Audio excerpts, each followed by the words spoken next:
Hello everyone, welcome to చిట్టి food series. Sunday special breakfast recipe అండి.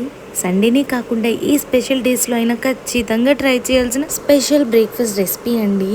గారెలు ఇంకా స్పైసీ మటన్ కర్రీ లేట్ లేకుండా ఎలా ట్రై చేయాలో చూద్దాం రండి. లేత మటన్ని తీసుకుని బాగా వాష్ చేసుకుని కడిగి పక్కన పెట్టుకోవాలన్నమాట.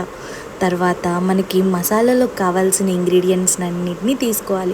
ధనియాలు, మిరియాలు, లవంగాలు, దాల్చిన చెక్క ఒక చిన్న ముక్క, గసగసాలు, జీలకర్ర, అల్లం వెల్లుల్లిపాయ పేస్ట్, నువ్వులు, జీడిపప్పు ముక్కలు, ఇంకా యాలుక్కాయలు ఒక 2 తీసుకుని మటన్ కర్రీకి ఇంకేమేమి కావాలో చూద్దాం రండి. పెద్ద ఉల్లిపాయ అయితే ఒకటి, చిన్న ఉల్లిపాయలు అయితే ఒక 2 చిన్న చిన్న ముక్కలుగా కట్ చేసుకుని పక్కన పెట్టుకోవాలి. ఒక 4 పచ్చిమిరపకాయలు మధ్యలోకి చీల్చుకోవాలి, గుర్తుపెట్టుకోండి.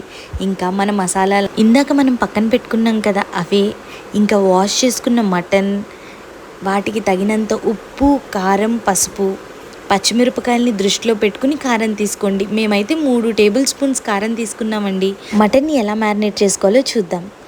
మటన్లోకి మనం తీసుకున్న పసుపు, ఉప్పు ఒక 2 టేబుల్ స్పూన్లు, కారం ఒక 3 టేబుల్ స్పూన్లు వేసుకుని బాగా కలుపుకుని ప్రతి ముక్కకి ఉప్పు, కారం, పసుపు పట్టేలాగా కలుపుకుని పక్కన పెట్టుకోవాలి. తర్వాత అందులోకి కరివేపాకును కూడా వేసుకుని కలుపుకుందాం. ఫ్రెష్ అల్లం వెల్లుల్లిపాయ పేస్ట్ కచ్చవచ్చగా పెట్టుకున్న దాన్ని మటన్కి బాగా పట్టిద్దాము. అన్ని ముక్కలకి సరిపడా పట్టించుకుని తీసుకుని పక్కన పెట్టుకుందాం. తర్వాత మనం ముందుగా తీసుకున్న మసాలాలు అన్నిటిని డ్రై రోస్ట్ చేసుకుందాం. కడాయిని తీసుకుని ఆయిల్ వేసుకుని కొంచెం కాగాక ఉల్లిపాయ, పచ్చిమిరపకాయలని ముందుగా కట్ చేసుకున్న వాటిని అందులో వేసుకుందాం. 2 మినిట్స్ అవి వేగిన తర్వాత మ్యారినేట్ చేసి పెట్టుకున్న మటన్ పీసెస్ని ఒక్కొక్కటిగా వేసుకోవాలి. చూసారా అన్ని పీసెస్కి ఎంత సమానంగా పట్టిందో మసాలా. ఇప్పుడు ఒక గ్లాస్ వాటర్ పోసుకుని కడాయి పైన మూత పెట్టుకుందాము. ఒక మిక్సీ జార్ తీసుకుని అందులోకి ఫ్రై చేసిన మసాలాలన్నిటిని వేసుకుంటున్నాను. అక్కడ ఏమైనా మిస్ అయ్యి ఉంటే చూడండి, ఇక్కడే వేసుకోవాలి. కానీ ఏ మసాలాని మిస్ చేయొద్దు, అప్పుడే ఆ కర్రీలో ఉన్న ఘాటుతనం అనేది వస్తుందండి. మసాలాలన్నీ మెత్తగా అయ్యే వరకు మిక్సీ పట్టుకోవాలి.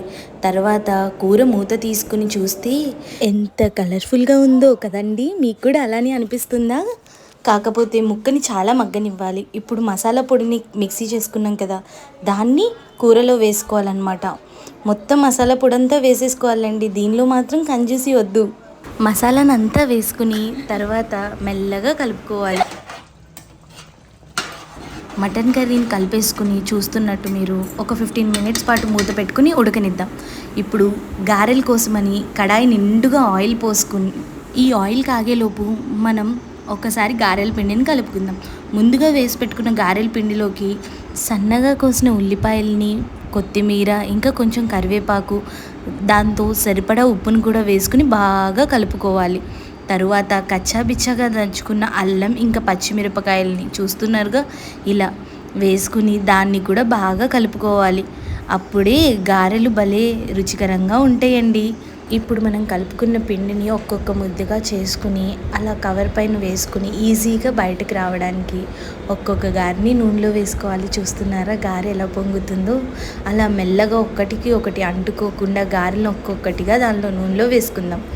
ఈలోపు మనం ఒకసారి మటన్ కర్రీ ఎలా ఉందో మూత ఓపెన్ చేసి చూద్దాం. చూస్తున్నారుగా, ఇంకొంచెం మగ్గాలండి. ఆ వాటర్ కూడా కొంచెం ముక్కకంతా పట్టాలి కదా మసాలాలన్నీ. ముక్క కూడా మెత్తగా ఉండాలి తింటుంటే.